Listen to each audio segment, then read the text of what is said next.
নমস্কার। আমি এখন উচ্চারণ করতে চলেছি রবি ঠাকুরের লেখা কবিতা মেঘদূত।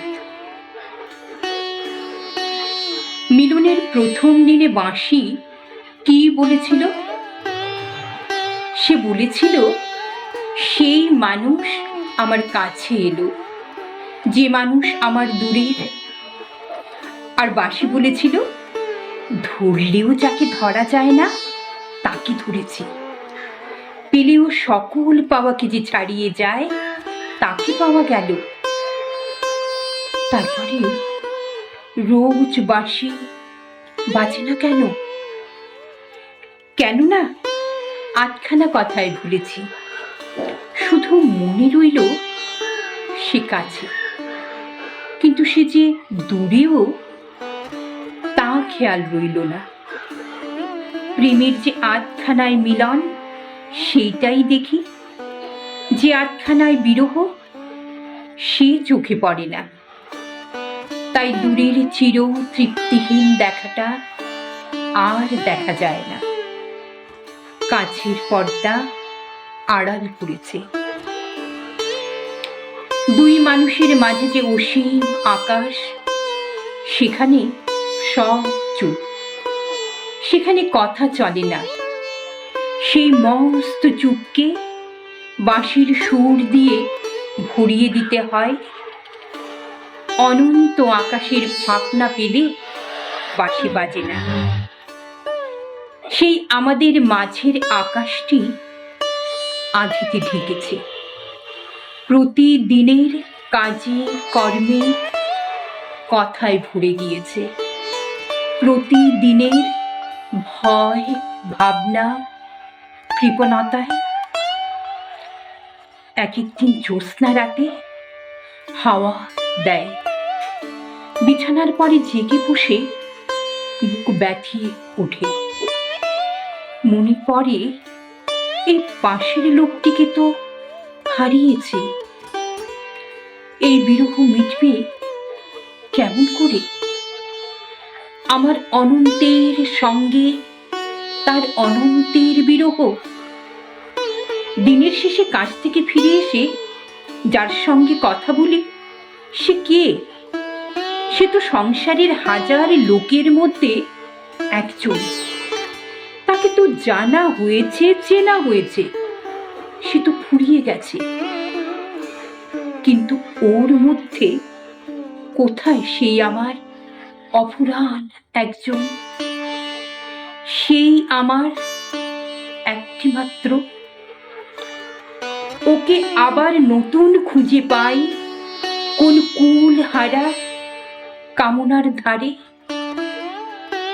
ওর সঙ্গে আবার একবার কথা বলি সময়ের কোন ফাঁকে, বনমল্লিকার গন্ধে নিবিড় কোন কর্মহীন সন্ধ্যার অন্ধকারে। এমন সময় নববর্ষা ছায়া উত্তরীয় উড়িয়ে পূর্ব দিগন্তে এসে উপস্থিত। উজ্জয়িনীর কবির কথা মনে পড়ে গেল। মনে হলো প্রিয়ার কাছে দুধ পাঠাই। আমার গান চলুক উড়ে, পাশে থাকার সুদূর দুর্গম নির্বাসন পার হয়ে যাক। কিন্তু তাহলে তাকে যেতে হবে কালের উজান পথ বেয়ে, বাঁশির ব্যথায় ভরা আমাদের প্রথম মিলনের দিনে। সেই আমাদের যে দিনটি বিশ্বের চির বর্ষা ও চির বসন্তের সকল গন্ধে সকল ক্রন্ধনে জড়িয়ে রয়ে গেল। কেতকী বনের দীর্ঘশ্বাসে আর শালমঞ্জুরির উতলা আত্মনিবেদনে। নির্জন দিঘির ধারে নারকেল বনের মরমুখরিত বর্ষার আপন কথাটিকে আমার কথা করে নিয়ে প্রিয়ার কানে পৌঁছিয়ে দিই, যেখানে সে তার এলো চুলে গ্রন্থি দিয়ে আঁচল কোমরে দিয়ে সংসারের কাজে ব্যস্ত। বহু দূরের অসীম আকাশ আজ বনরাজি নীলা পৃথিবীর শিয়রের কাছে নত হয়ে পড়ল, কানে কানে বললে, আমি তোমারই। পৃথিবী বললে, সে কেমন করে হবে? তুমি যে অসীম, আমি যে ছোট। আকাশ বললে, আমি তো চারদিকে আমার মেঘের সীমানা টেনেই দিয়েছি। পৃথিবী বললে, তোমার যে কত জ্যোতিষ্কের সম্পদ, আমার তো আরো সম্পদ নেই। আকাশ বললে, আজ আমি আমার চন্দ্র সূর্য তারা সব হারিয়ে ফেলে এসেছি। আজ আমার একমাত্র তুমি আছো। পৃথিবী বললে, আমার অশ্রু ভরা হৃদয় হাওয়ায় হাওয়ায় চঞ্চল হয়ে কাঁপে, তুমি যে অবিচলিত। আকাশ বললে, আমার অশ্রু আজ চঞ্চল হয়েছে, দেখতে কি পাওনি? আমার বক্ষ আজ শ্যামল হলো, তোমার ওই শ্যামল হৃদয়টির মতো।